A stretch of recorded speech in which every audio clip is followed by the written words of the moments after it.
अनुग्रहकारी दयालु परमेश्वर, हम आपको धन्यवाद देते हैं पिता, इस समय के लिए, मौके के लिए, सौभाग्य के लिए प्रभु धन्यवाद। प्रभु आप अपने लोगों को आज इकट्ठा किया प्रभु इस अंतिम समय में प्रभु, इस साल का कुछ ही समय बाकी है प्रभु खत्म होने का। प्रभु नए साल में प्रवेश करने का समय है प्रभु। प्रार्थना है प्रभु हर एक का जीवन आपके हाथों में देते हैं प्रभु। प्रभु जो 2024 में जिया हुआ जीवन प्रभु, इससे बढ़कर और आत्मा में आगे बढ़ने के लिए 2025 होने का है प्रभु। प्रभु हर एक का जीवन प्रभु एक प्रार्थना का जीवन हो, आराधना का जीवन होने पाए प्रभु। प्रार्थना करते हैं प्रभु हर एक का जीवन प्रभु आपका रहने का स्थान बन जाए प्रभु। हर एक का जीवन प्रभु आपका छुपने का स्थान बने प्रभु। हर एक का जीवन प्रभु आपको प्रार्थना का मंदिर बन जाए प्रभु। वचन अधिकारी से बसने पाए प्रभु जी। आने वाले समय प्रभु हर एक का जीवन प्रभु आपका पत्री बन जाए प्रभु, आपका लेटर बन जाए खुदा वाले प्रभु। जो कोई देखे प्रभु आपको देखने पाए प्रभु। दिन प्रतिदिन प्रभु आपका स्वभाव सबों का स्वभाव बदलने पाए प्रभु। आत्मा आपको लेकर चलने वाले बने प्रभु जी। प्रभु कैसा भी परिस्थिति कैसा क्यों ना हो प्रभु जी, प्रभु आप साथ में रहना प्रभु जी। आने वाले समय में प्रभु ये लोग प्रभु एक प्रार्थना का मंदिर बनने वाला है प्रभु जी। और प्रार्थना करते हैं विशेष करके आज के समय में क्या हमसे बात करने वाले हैं प्रभु जी। 2024 में जो बातें किया प्रभु जी, आज का वो दिन है प्रभु, आज से कुछ समय बाकी है प्रभु जी। आने वाला 25 प्रभु जी आपके वचन के साथ चलने वाले बच्चा प्रभु जी। प्रभु आपने कहा तुम इसीलिए बुलाए गए नमूना है प्रभु की, जैसे हमने चलकर नमूना दिया उसे तुम भी हमारे पदचिन्हों पर चलो प्रभु। आपके पदचिन्ह पर चलने के लिए प्रभु आप सहायता करें प्रभु। आप अपने दास को इस्तेमाल कर प्रभु के द्वारा आप हमसे बातें करें प्रभु जी। जो हमारी आवश्यकता है, जरूरत है, दिन प्रतिदिन प्रभु उस वचन में ढलने के लिए प्रभु जी सहायता करें प्रभु। सिद्धता के मार्ग पर चलते चले जाए प्रभु जी। आप हमारे साथ मदद करें प्रभु जी। हर एक यहाँ पे बैठे हुए अपना प्रार्थना को आपके हाथों में सौंपते हुए प्रभु, केवल आपकी मर्जी केवल पूरी होने पाए। प्रार्थना यीशु मसीह के नाम से मांगते हैं प्रभु, सुनिए दर्शन कर दीजिएगा आमीन। वचन में जाएंगे, वचन प्रभु हमसे बात करे। देखिए यहाँ मनुष्य को नहीं देखना है, हमें हमारे रचयिता को देखना है। और थोड़ा जगह टाइट है, सीनियर लोग भी हैं, देखो मुझे भी कमर में तकलीफ है, फिर भी मैं आप लोग के बराबर कष्ट उठा के बैठा हूँ। तो कुर्सी नहीं लगाया हुआ क्योंकि इसलिए सारा टेबल निकाल दिया है। थोड़ा सा दर्द होगा, एडजस्टमेंट कर लेना। और सर का तो थोड़ा दिक्कत है, वो 4 दिन की मीटिंग में भी नहीं आ सकते, तो उनका काफ़ी तकलीफ है, इसलिए उनके लिए प्रभु ने इंतजाम कर दी कुर्सी। ठीक है, तो बाकी सब क्या है, सब काफ़ी भी है तकलीफ है, लेकिन याद रखिए आप जो दर्द के साथ प्रभु के चरणों में बैठते हो, इसका प्रतिफल आपको 100% मिलना ही है। याद रखिए, क्योंकि हम अपने प्रभु के लिए कई बार हमें घुटनों पे जाते समय हमें दर्द होता है, लेकिन देखो अगर उस घुटने पे आप प्रार्थना करते करते दर्द गायब हो जाता है। क्या हो गया? दर्द गायब नहीं हुआ प्रियो, शक्ति बढ़ गई, दर्द वही है। समझ रहे? जैसे हमारे सामने एक बड़ी समस्या है बाढ़ जैसी, लेकिन प्रभु ने आत्मा में आपको इतना बड़ा कर दिया, बाढ़ से 50 गुना बड़े हो गए, तो बाढ़ क्या बन गया आपके सामने? कुछ भी नहीं। समझे बात? क्या हो गया? आप तो आत्मा की शक्ति को समझिए कि हम यहाँ बैठे जीवते परमेश्वर के लिए आए हैं और कुछ पाकर जाना है। हालेलुया। जैसा मैंने इस तरह प्रार्थना किया, जैसा आए हैं वैसा जाना नहीं है, कुछ छोड़कर भी जाना है और कुछ नया लेकर भी जाना है। छोड़कर क्या जाना है? जो पुरानी बातें, जो कमजोरियां, जो मलिनताएं, और लेकर क्या जाना है? परमेश्वर की आत्मिक स्वर्गीय आशीष, ताकि फिर वो आपके जीवन में 2025 में प्रमाण दे कि वास्तव में आपने उसके चरणों में बैठ के समय बिताया। बहुत लोग तरह तरह से 31 मनाते हैं, लेकिन हम प्रभु के ही चरणों में, क्योंकि हम प्रभु के, देखो अभी पुराना साल हम वचन में जा रहे हैं, नए साल में थोड़ा वर्षिप करेंगे। हालेलुया। और फिर हम खाना भी इंतजाम प्रभु ने किया, भाई प्रभु ऐसे नहीं भेजेगा। हालेलुया। आप लोग के लिए आने वाली इंतजाम है। मैं इस बार में काफी समय वचन के लिए बैठा, प्रभु ने कुछ वचन दिया है आप लोग के लिए। विषय है हमको अपने दिन गिनने की समझ है। क्या है? भजन संहिता में दाऊद राजा लिखते हैं 90 उसका 10 और 12 पढ़िएगा। हमारी आयु के वर्ष 70 तो होते हैं और चाहे बल के कारण 80 वर्ष भी हो जाए तो भी उनका घमंड केवल कष्ट और शोक ही शोक है। वो जल्दी कट जाते हैं और हानि चाहते होते हैं। तेरी क्रोध की शक्ति को और भय की योग्य तेरे दोष को कौन समझता है? हमको अपने दिन गिनने की समझ दे कि हम बुद्धिमान हो जाए। जी, प्रार्थना करते हैं। धन्यवाद पिता आपके दिए हुए वचन के लिए। प्रभु इस नए वर्ष में प्रभु प्रवेश करने से पहले हम इस बात का एहसास कर लें कि हमारा जीवन इस पृथ्वी पर क्या है, क्योंकि हमें यहाँ से जाना है। हम सब यहाँ पर परदेसी और मुसाफिर हैं, आए हैं तो जाना भी है। कुछ लेकर नहीं आए तो कुछ लेकर भी नहीं जाएंगे। प्रियो, खाली आए हैं खाली लौट जाएंगे। लेकिन अपने बनाने वाले से अगर मेल हो जाए, हमारा उद्धार हो जाए, हमारा छुटकारा हो जाए, जिस उद्देश्य के लिए परमेश्वर ने हमें बनाया वो उद्देश्य पूरा हो जाए, तो प्रभु का धन्यवाद। प्रभु की मर्जी हम एक एक के जीवन में पूरी हो। पिता, हम धन्यवाद देते हैं आप अपने वचन के द्वारा हम एक एक से खोल कर बात करें। इस रात के समय आपके पवित्र हाथों में सौंपते हैं। प्रार्थना यीशु मसीह के नाम से, आमीन। जी, लिखा है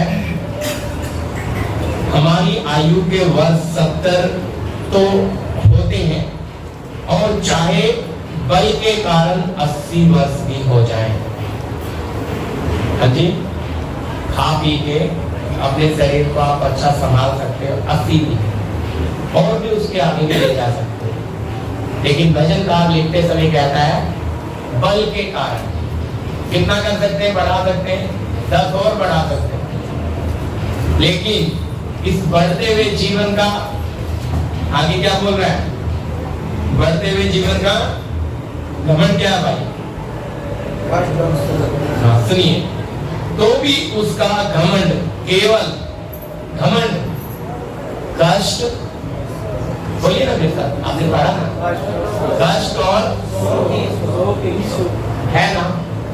हमारे जीवन में कितना भी जीवन हम जी चुके हैं और जी रहे हैं, जीवन में कष्ट कम है क्या? बोलिए, परेशानियां कम होती है क्या? देखिए, हम इस पृथ्वी पे जब आते हैं, जन्म लेते हैं, तब से परेशानी शुरू हो जाती है। वो छोटा बच्चा आया है दुनिया में, वो बस रो रहा है। क्यों रो रहा है? क्योंकि वो थोड़ी थोड़ी देर में पेशाब करता है, उसका पेट खाली, उसे खाना चाहिए।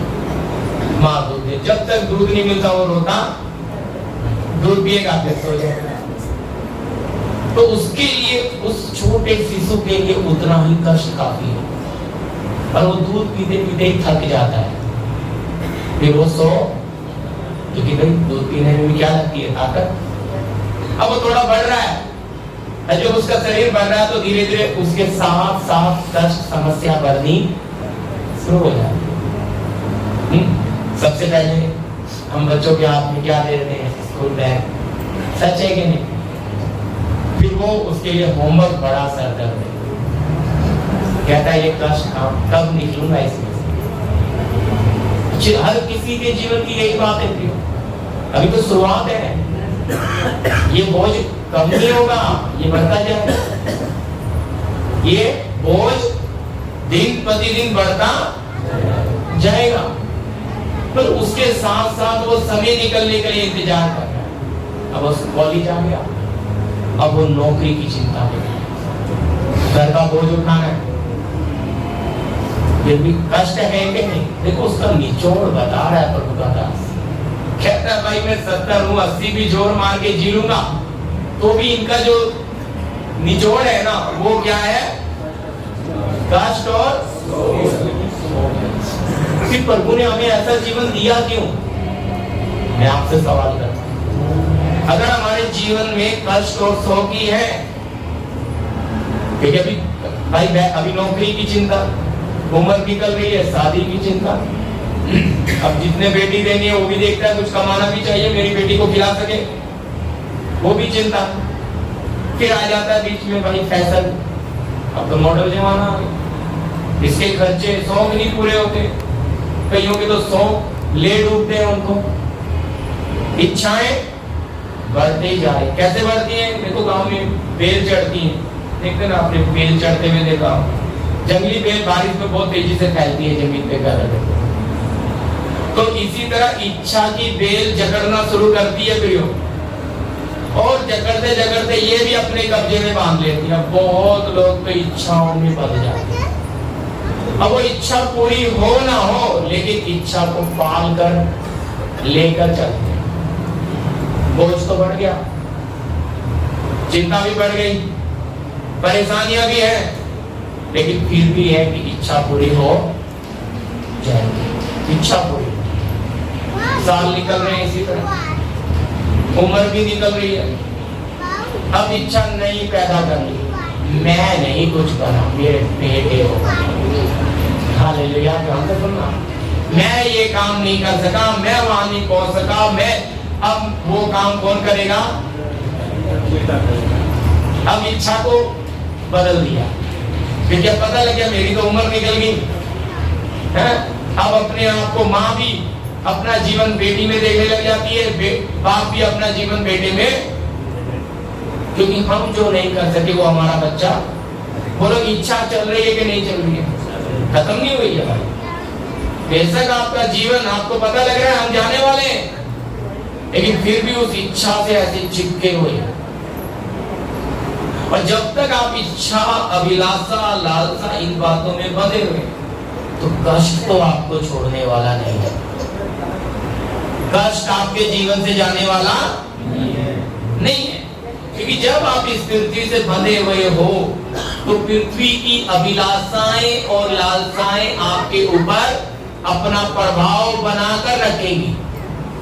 पर अगर आपको इस पृथ्वी की वस्तुओं से ऊपर आना है, वास्तव में आप विश्वास करते हैं कि यीशु मसीह जीविता ईश्वर है, वो मारा गया, गाड़ा गया, तीसरे दिन मुर्दों में से जी उठा, ये आपका विश्वास है, अगर वो जीवित है तो फिर उसके साथ आपका जीवन कैसा बनेगा? अगर आप कल्पना में चलते हो धोखा हो जाएगा, भावनाओं में चलते हो तो भी धोखा हो जाएगा।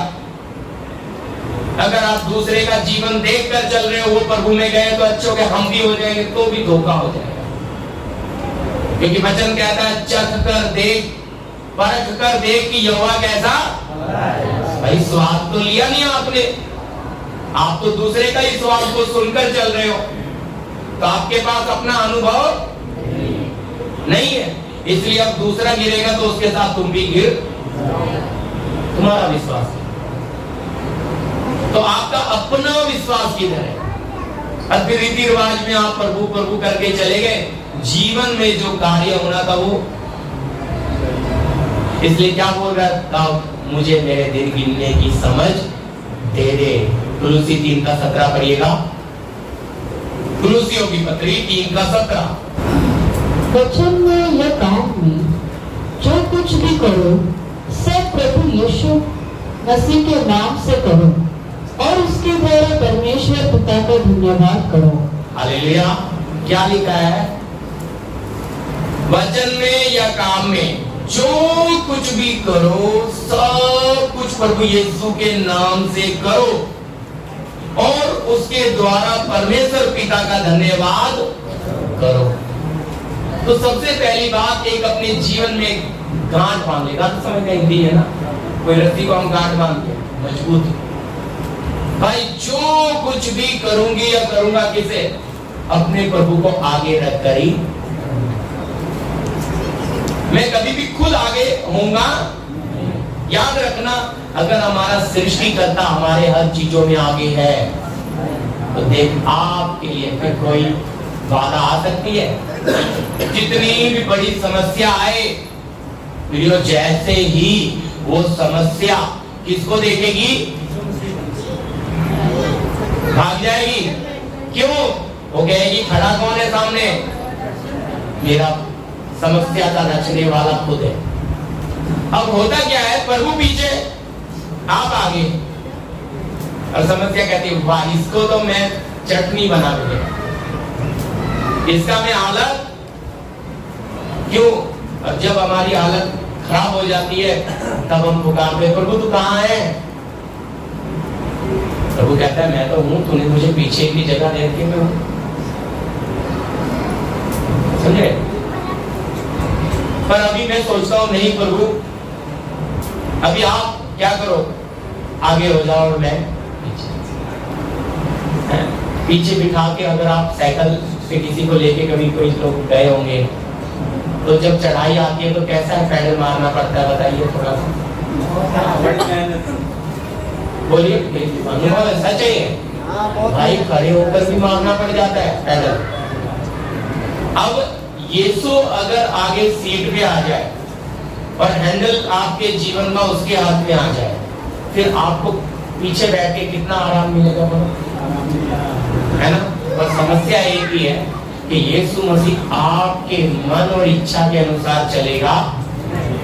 आप बोलोगे प्रभु जी इधर ये काम करना है, तुम बोलेगा ना पहले उधर, बोले यार ये समस्या है, इसके हाथ में हैंडल दिया तुमने, क्योंकि ये मेरी सुनता। क्योंकि प्रभु यीशु हमारे भविष्य को देखता है, वो जानता है कौन सी बात मेरी बेटी मेरे बेटे के लिए सही नहीं है, वो कभी मांगने पर भी देगा नहीं। हमारे घर में छोटे बच्चे होते हैं, माँ बाप चलो सेविंग किया, ब्लेड मांग रहा है, बच्चे के हाथ में दे दोगे क्या? क्यों नहीं दोगे? 1-1.5 साल का 2 साल का बच्चा क्या करेगा? खुद को नुकसान पहुंचा, कितना भी जिद करेगा वो, आप उसको घातक चीज दोगे नहीं, क्योंकि वो खुद को हानि।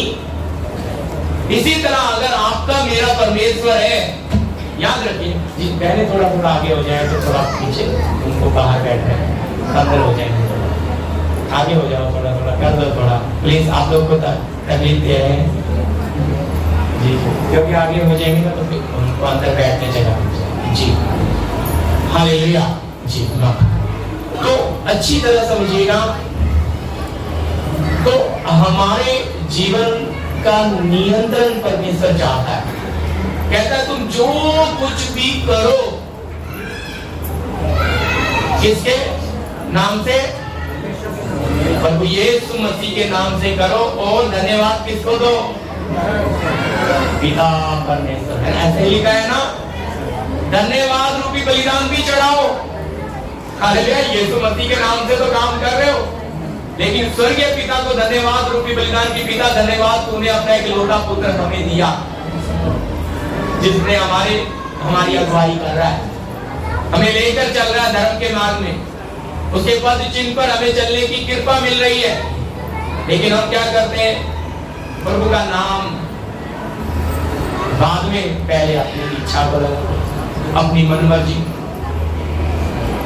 हर साल बदलता है, कैलेंडर बदलते हैं, लेकिन उसके बाद 2-4 दिन जोश रहता है प्राण का, अब नया कुछ करके चलेंगे। लेकिन धीरे धीरे जैसे जैसे जनवरी खत्म होती है, जैसे पैर में से हवा निकलती, क्या हो जाता है? जीवन फिर वही हमेशा की बातें। जनवरी जाते जाते नए साल का उत्साह क्या हो जाता है? क्योंकि फिर वही था। तो समर्पण का मतलब समझिएगा, अगर आपने अपना जीवन परमेश्वर पिता की वेदी में अर्पण किया है तो आपको उस समर्पण पे खड़े रहना। इस संसार का ईश्वर पूरी ताकत, पूरी शक्तियां, हम भजन गाते हैं, संसार की सारी शक्तियां तेरे भक्तों के विरोध में, ये तू जानता है, पूरी ताकत लगाती हैं आपको आपके समर्पण से हटाने के लिए, आपके मन को कच्चा करने के लिए। आपके सामने समस्या खड्डा खोलता है, उसमें गिराकर परमेश्वर के सामने दोष लगाता है, देख तेरा बेटा क्या हो गया, लालच में गिर गया। लेकिन लालच लेकर कौन आया था? मैं जी, शैतान ही लाया था ना, विरोधी, ताकि मैं प्रभु के बेटे को, बेटी को गिरा दूं और फिर क्या करूं? दोष लगाऊं, देख वो गिर गया। समझे? वो हमसे ज्यादा चलाते थे। उसके पास बहुत बड़ा अनुभव है। वचन में अगर देखें तो आदम से 6000 साल का अनुभव, थोड़ा नहीं होता है। हमारे पास कितना अनुभव है बोलिए? उसके मुकाबले में हम कुछ भी। फिर कैसे मुकाबला करें? इसलिए परमेश्वर ने हमें अपना आत्मा दिया है। क्या दिया है जी? पढ़िएगा भजन संहिता 65 का 11 65:11 नए वर्ष के बारे में जी।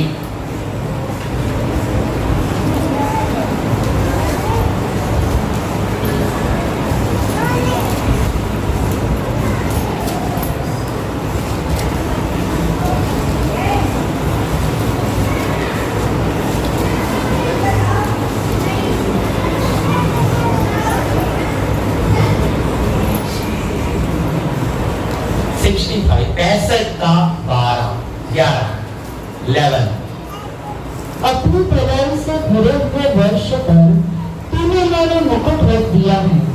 मार्गों में जी उत्तम उत्तम पदार्थ पाए जाते हैं। जी क्या लिखा है? हाँ जी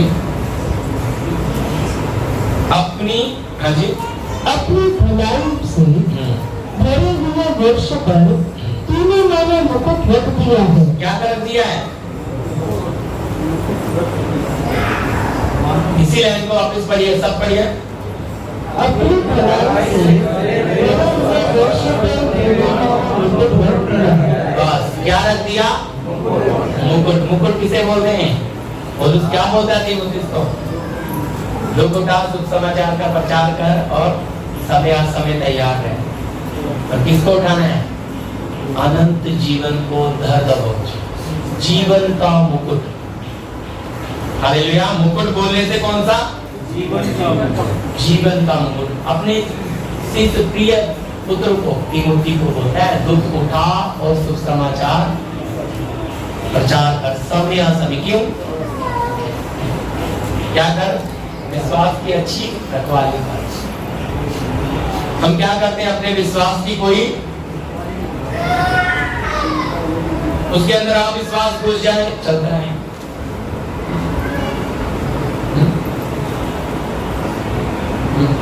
उस शब्द को समझ के देखिए क्या बोल रहा है। अपनी भलाई से भरे हुए वर्षों पर तूने मानो मुकुट रख दिया है। हर साल हमारे जीवन से बीतता हुआ जा रहा है, हम हर साल आगे जा रहे हैं, लेकिन उस साल के साथ हमारी उम्र भी खत्म हो रही है। हमारी ये शरीर की उम्र समाप्त हो रही है, उम्र बढ़ नहीं रही प्रियो, उम्र खत्म हो रही है। इसलिए पहला वचन मैंने आपके साथ लिया कि हमें अपने दिन गिनने की समझ, ताकि हम बुद्धिमान हो जाएं। क्योंकि हमें ये समझ ही नहीं आ रहा, भाई आए हैं तो जाना भी है। तो आए हैं, परमेश्वर ने हमें ये जीवन दिया, परमेश्वर ने हमें समाज, लोग, जाति, सब कुछ, माता पिता, रिश्ता सब उसने दिया। यहाँ कोई भी एक व्यक्ति ये नहीं है कह सकता कि मैंने ये प्रभु से मांग के लिया। किसी को मौका, सबको कहां से मिला भाई? परमेश्वर ने दिया। अब जब परमेश्वर ने दिया तो जरूर कुछ योजना होगी। आप अपने घरों में हर प्रकार का सामान लाते हैं, लेकिन खराब चीज कभी लाते हैं क्या जो किसी काम की ना हो? है ना? आप कचरे का डब्बा भी रखते हो अपने घर में, डस्टबिन, वो भी यूज करने के लिए फालतू में। तो इस इतने बड़े संसार में परमेश्वर ने मनुष्य को बनाया तो बड़े उद्देश्य के साथ। वो उद्देश्य ये है कि मनुष्य कष्ट उठाकर सिद्ध बने। क्या उठाकर? कष्ट जीवन में। मैंने शुरुआत में आपको बताया, छोटा बच्चा, शिशु से लिया मैंने, शिशु सही ना, छोटा जो भी, तो वो बच्चा दूध पीने के लिए संघर्ष कर रहा है, और वो दूध पीते थक कर सो। अब जैसे जैसे उम्र बढ़ रही है उसके काम भी बढ़ते, कष्ट बढ़ता जा रहा, बढ़ता जा रहा, बढ़ता जा रहा, लेकिन खत्म हो रहा है क्या? जवान हुए, शादी हुई, 1 से 2 हो गए, खर्चा बढ़ गया कि नहीं? बच्चे हो गए और खर्चा बढ़ा कि नहीं? अब बच्चे बड़े हो गए, अब बच्चों के बच्चे हो गए, तो खर्चा बढ़ा कि नहीं बढ़ा? है ना? सोचकर देखिए, बोझ बढ़ गया, बढ़ते बढ़ते बढ़ते ही जा रहा है। और ये बोझ क्या करता है? हमें दबाते दबाते दबाते, ये है इस संसार के ईश्वर ने जो लोगों को अपने कब्जे में किसमें दबा रखा है? इस संसार और उसकी अभिलाषाएं और उसकी लालसाओं और इच्छाओं में ऐसा जाल डाल रखा है कि इस पृथ्वी की बातों से निकलकर वहां जाना उनके लिए बहुत कठिन है। लेकिन वचन कितना साफ कह रहा है, सोच कर देखिए। मैं नीचे वाली लाइन बात नहीं लूंगा, अभी ऊपर की लाइन मुकुट, हाँ देखा जीवन। आप यहाँ क्यों आए प्रभु के पास? बोलिए, क्या पाने आए? जीवन। बाकी हर चीज तो पैसा देके मिल जाता है, लेकिन अनंत जीवन मिलता नहीं है भाई। अनंत जीवन पैसे से मिलता नहीं है। ये किससे मिलेगा? इसके लिए आपको ये अपना जीवन देना, ये आपको अपना समर्पण की बात आपके दिल में जाना है। सवाल करना नहीं समझ आया, पानी की बोतलें रखी है, पानी पी लेना, किसी को नींद आए। हालेलुया जी। तो समर्पण, अगर आप अपना जीवन देंगे, कौन सा? ये छोटा जीवन। कितना लिखा वजनदार में? 70 जोर मार के 80। चलो भाई हम 90 बोल देते, इससे ऊपर जाना ही है ना। फिर तो कुछ लेकर जाएंगे, है मौका। तो क्यों परमेश्वर को हमारा जीवन चाहिए? ये नासवान जीवन मांग रहा है और अनंत जीवन बदले में दे, तो फायदा किसका? लेकिन मनुष्य स्वार्थी होने के कारण क्या बोलता है? प्रभु मुझे वो अनंत जीवन नहीं, मुझे क्या चाहिए? सुख चाहिए, मुझे सुख चाहिए। तो प्रभु कहता है, अगर कोई इसी जीवन में सब कुछ पाना चाहता है तो उससे बड़ा कोई अवादा नहीं है। हालेलुया, उससे बड़ा कोई अवादा नहीं है, क्योंकि वो इसी जीवन में मांग रहा है। प्रभु ने ये मिट्टी के बर्तन में इस मिट्टी का देह हमें देने के पीछे का एक उद्देश्य है, और वो उद्देश्य जब तक हम समझेंगे नहीं, हमारा जीवन जैसा प्रभु में होना है वो होगा नहीं। क्योंकि हम किसमें लगे रहेंगे? इस संसार के ईश्वर के बनाए हुए सिस्टम में। हम इसी पृथ्वी की बातों में पड़े रहेंगे। अनंत जीवन से हमें कोई लेना देना नहीं। लेकिन अगर अनंत जीवन के पास आएंगे, उस जीवन के सौदे के पास आएंगे, तो आपका जो मन है वो पृथ्वी की बातों से हटना, आपको एहसास होने लग जाएगा कि मुझे तो बहुत जल्दी इस पृथ्वी को छोड़ना है, मुझे इस प्यारे घर को छोड़ना है, मुझे प्यारी बेटी को, प्यारे बेटे को छोड़ना है, मुझे जल्दी अपने बनाने वाले के पास जाना है। और अगर जाना है तो मेरी तैयारी की,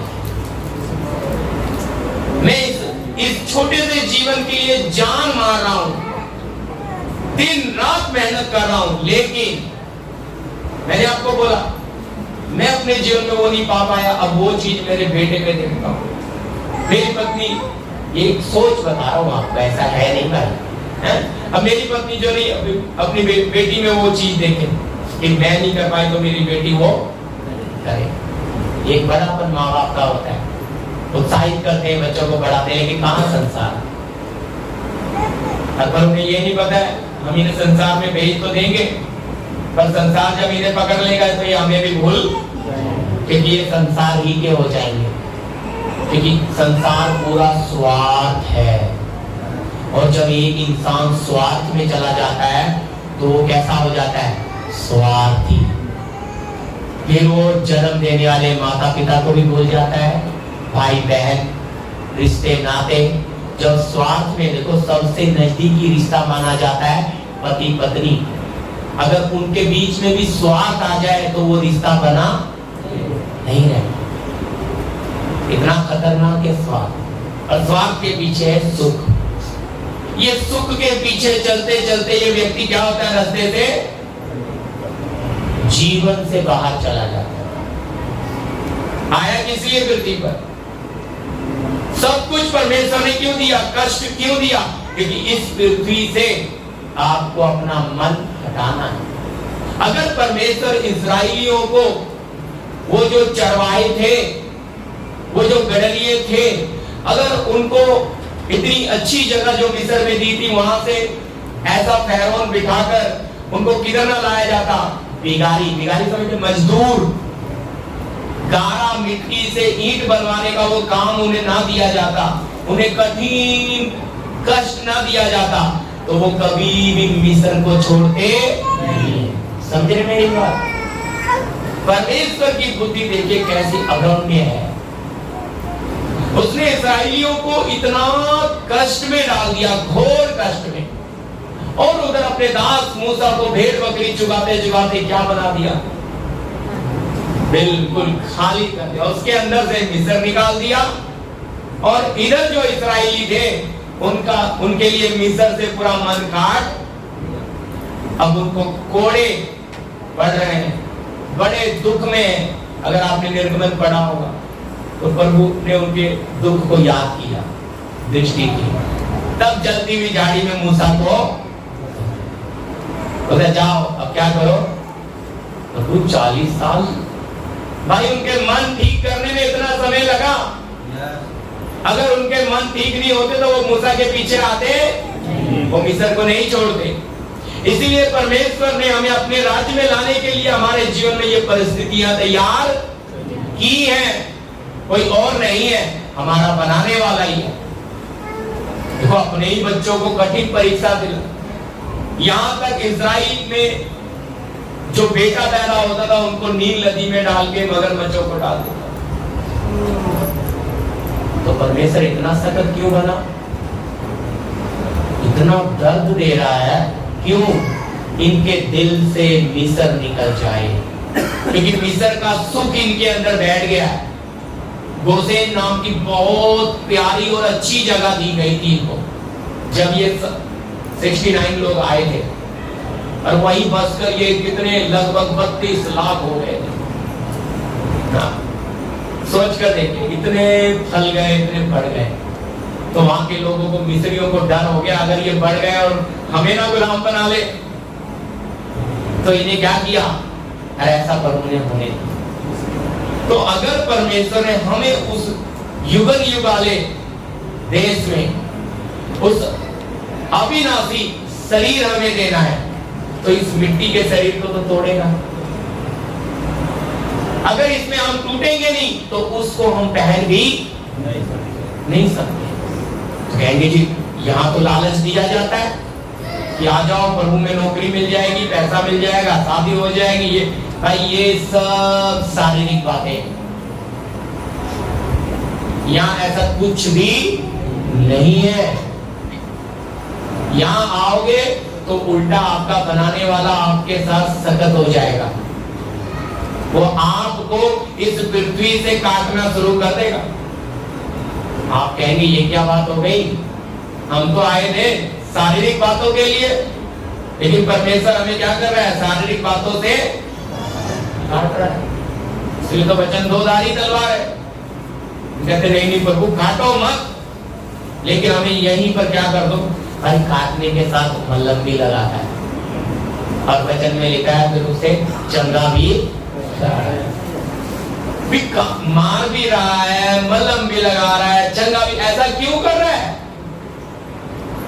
ताकि समझ पाए अपने पिता को। छोटे बच्चे की जब हम ताड़ना करते हैं तो उसे गुस्सा आता है, कि मेरे माँ बाप मुझे प्यार करते नहीं है, पर हम क्यों मारते हैं? हमारा दिमाग नहीं खराब, हम हमारे बच्चे को अच्छा समझदार बनाना चाहते, इसलिए उसकी ताड़ना कर रहे हैं।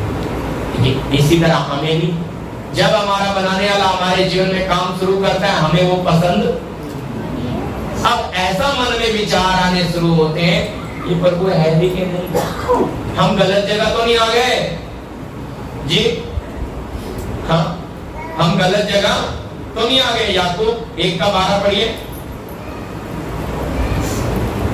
जब ये कष्ट हमारे जीवन में प्रवेश करता है तो हमें ऐसा महसूस होता है, भाई गलत जगह तो नहीं आ गए। मैं फिर से दोहरा रहा हूं,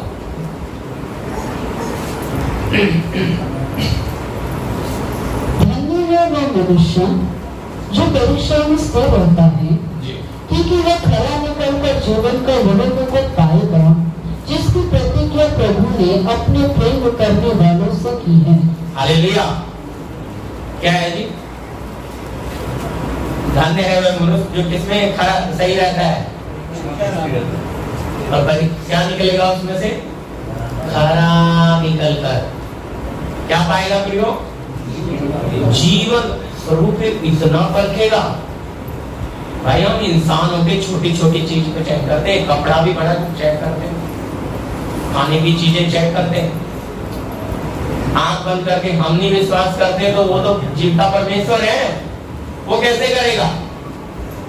तो वो भी अच्छे से परख कर देखेगा, ये मिट्टी है कैसी, कहीं रेतली तो नहीं, कहीं खराब तो नहीं, ये बनेगी या नहीं बनेगी। अगर अच्छी है तभी हाथ में उपयुक्त मिट्टी को उठाएगा। तो इसलिए प्रभु को हम कुम्हार बोलते हैं। भाई वो कुम्हार अच्छी मिट्टी पे हाथ लगाता है और फिर बना के ही छोड़ता है जी। अगला वचन भी साथ लीजिए, प्रकाशित वाक्य 2:12। 1 मिनट में देखिए, है ना, 10 से 10। माफ कीजिए, मैंने 12 बोला। हाँ, प्रकाशित वाक्य 2:10। जो दुख तुझको झेलने होंगे, जो दुख तुझको, हाँ जी, क्या बोल रहा है वचन? जो दुख तुझको झेलने होंगे उनसे मत डर, उनसे नहीं डरना, क्योंकि देखो शैतान तुमसे तुझको जेल खाने में डालने पर है, ताकि तुम बैठे जाओ। क्या करे जाए? ताकि तुम परखे जाओ। और तुम जाइए, कहाँ डाल देगा? जेल खाने में। अलग, ये जेल खाना कौन सा है? अलग अलग परिस्थितियों में बांध देता है प्रियो। कर्जे में डाल देगा, अब वो कर्जा उतरने तक बंद गया उधर। अब परख भी चल रही है, प्रभु भी देख रहा है कि वफादार है ना। कईयों को परखने के लिए कहां भी डालता है, हालात इतनी विपरीत, मदद ही नहीं करने आ रहा है। जैसे छोटा बच्चा खेलते खेलते गिर गया, पैर घुटना छिल गया, लेकिन बाप उठाने नहीं जा रहा अपने आप। आज मैं उठाने आऊंगा, आदत पड़ जाएगी। खुद गिरा तो खुद से उठ और चल। क्योंकि हम जितना अगर बच्चों को नाजुक बनाएंगे वो उतने ही नाजुक बनते हैं। हमारा परमेश्वर हमें नाजुक बनाएगा, हमारे हाल पर हमें छोड़। अब 2 साल किसी को, 10 साल किसी को, 15 साल किसी को, भाई सर के बाल भी पक जाते हैं। क्या उठाते कैद में पड़े, गुलामी बने हुए, बस कमा रहे और भर रहे, बचता कुछ भी नहीं। लेकिन फिर भी समझ में जीवन नहीं। उद्देश्य क्या है? अब उतना डाउट के कैद से अगर कोई रुझा होगा तो कितना स्वतंत्र होता है बोलो? बाहर की हवा मिलती है उसे। तो जब हमें उस हालात से, उस गुलामी से बाहर निकलते हैं, एक हर्ष आता है और हमें पता लग गया था दूसरे को उस तकलीफ में पड़े हुए को तसल्ली दे सकते। इसलिए कह रहे कईयों को जेल खाने पर डालने पर है, ताकि तुम परखे जाओ। 10 दिन तक कलेश उठाना होगा। जाके प्रति पूरा कीजिए। और तुम्हें 10 दिन तक क्लेश उठाना होगा, प्राण देने तक विश्वास से रहा, प्राण देने तक विश्वास से रहा, रह, तो मैं तुझे जीवन का मुकुट क्या दूंगा। देगा? जीवन का मुकुट। हम किस लिए आए अपने प्रभु के पास? जीवन के लिए, है ना। मैंने आपको बोला वर्षों का ऐसा मुकुट रखता है। और उस मुकुट के साथ आइए जल्दी नीचे लीजिए, फिर से वही वचन भजन संहिता 65 का 11। जल्दी, मैं 5 मिनट और लूंगा, सिर्फ 5 मिनट मेरे पास है जी, जल्दी। मैंने नीचे की लाइन छोड़ दी थी। मुकुट के बाद कुछ तृप्त उत्तम उत्तम वस्तुएं आपके सामने रखा है प्रभु ने। तेरे मार्गों में उत्तम उत्तम पदार्थ पाए जाते हैं। उत्तम उत्तम पदार्थ पाए जाते। कहाँ पे भाई? ऊपर से पढ़ो, शुरू से फिर से। अपनी भलाई से, अपनी भलाई से भरे हुए वर्षों पर, जी, कैसे? कौन से वर्षों पे? भलाई से भरे हुए, भलाई से भरे हुए वर्ष, समझते ना, साल साल का हिसाब। भलाई से भरे हुए वर्षों पर, वर्ष पर तूने मानो मुकुट रख तूने दिया। मानो मुकुट रख दिया। तेरे मार्गों में, तेरे मार्गों में उत्तम उत्तम पदार्थ पाए जाते हैं। उत्तम उत्तम पदार्थ। भाई उत्तम क्या हो सकता है? इस पृथ्वी पर, नाशवान पृथ्वी पे तो कोई चीज उत्तम हो है? फिर क्या है उत्तम? पढ़िए पहला कुरिन्थी 2 का 9, फिर लास्ट वचन कुलुसी 3 का 2। देखो समय तेजी से जा रहा है, मैं थोड़ा फास्ट जा रहा हूँ। पहला कुरिन्थी 2 का 9, उत्तम वस्तुएं देखो। पृथ्वी वाली तो हो ही नहीं सकती भाई उत्तम, क्योंकि ये तो सब नाशवान है, ये सब मिटने वाला है। लेकिन परमेश्वर ने हमारे लिए क्या रखा है जी? परंतु जैसा लिखा है, परंतु जैसा लिखा है, जो बातें आँख ने नहीं देखी, जो बात आंख ने नहीं देखी, कान में नहीं सुनी, कान ने नहीं सुनी, जो बातें मनुष्य के चित्त में नहीं चढ़ी, जो बात मनुष्य के चित्त में नहीं चढ़ी, वही है जो परमेश्वर अपने प्रेम रखने वालों के लिए तैयार की है। हालेलुया। कौन सी बातें बोलो? जो बात किसी आंख ने नहीं, किसी कान में नहीं, किसी चित्त मन में चढ़ी नहीं है, वो बातें परमेश्वर ने किसके लिए रखी है? अपने प्रेम करने वाले। और सबसे प्रिय पृथ्वी पर प्रभु का कौन है? उसकी कलीसिया। हालेलुया, जिसे अपना लहू और जान देकर खरीदा। सबसे प्रिय चीज हम और आप है। तो कहता है मैंने वो उत्तम वस्तुएं किसके लिए रखी है? अपने प्रियों के लिए है? तो उसके योग्य बनेंगे तो मिल जाएगा। हालेलुया। योग्यता का क्या देना पड़ेगा? प्रमाण। तो प्रमाण क्या है? इन शारीरिक बातों के ऊपर आना। हालेलुया जी। आगे कुलुसी 3 का 2, जल्दी। पृथ्वी पर की नहीं, पृथ्वी पर की नहीं, परंतु स्वर्गीय वस्तुओं पर ध्यान लगाओ। हाँ जी। कहाँ पे? पृथ्वी की बातों पर नहीं, परंतु स्वर्गीय वस्तुओं पर ध्यान लगाएं। देखिए नए साल की तरफ हम जा रहे हैं। हम पृथ्वी पर हैं, हम पृथ्वी से इसी मिट्टी के बने, और इसके ऊपर हमारा इतना प्रभाव है ना कि इस मिट्टी से ऊपर हमें जय पाना बहुत कठिन है। लेकिन ये परमेश्वर की आत्मा के द्वारा संभव है। किसके द्वारा? हमारे द्वारा नहीं, लेकिन परमेश्वर की आत्मा के द्वारा संभव है। तो इसलिए जो हमसे नहीं हो सकता, किससे नहीं हो? परमेश्वर से भी नहीं हो सकता है? तो इसीलिए प्रभु ने बयाने में हमें अपना आत्मा दिया है। कहता तुम्हारी ताकत से नहीं, तुम्हारी बुद्धि से नहीं, लेकिन मेरी आत्मा के द्वारा संभव है। तो अगर वो कह रहा है संभव है, प्रेरित गए, संत गए, कितने महापुरुष इसी रास्ते से गए, तो हमें भी उसी रास्ते से जाना है। तो फिर भी मन नहीं मानता जी। मैं खत्म कर रहा हूं। मन मानता ये कहता हाँ कष्ट उठाऊंगा, लेकिन फिर वही 2-3 दिन के बाद अपना मन चेंज कर लेता है और कहता है नहीं नहीं। किसको? दूसरों को देखता है, अपने रिश्तेदारों को। अरे उसका बेटा क्यों आगे जा रहा है, उसका ये आगे जा रहा है, उसका मन उधर ही कच्चा हो जाता है। इस्राएली गए थे भेद लेने 12 गोत्र के, और 10 आके बोले वो तो लंबे चौड़े अंकातिये हैं, हम तो उनके सामने टीडियो जैसे हैं, हम उन्हें कभी जीत। लेकिन 2 गोत्र के लोग आए, कालिब और यहूस, कहते हमने देखा है निश्चय ही सर्वशक्तिमान उन्हें हमारे हाथ में कर देगा।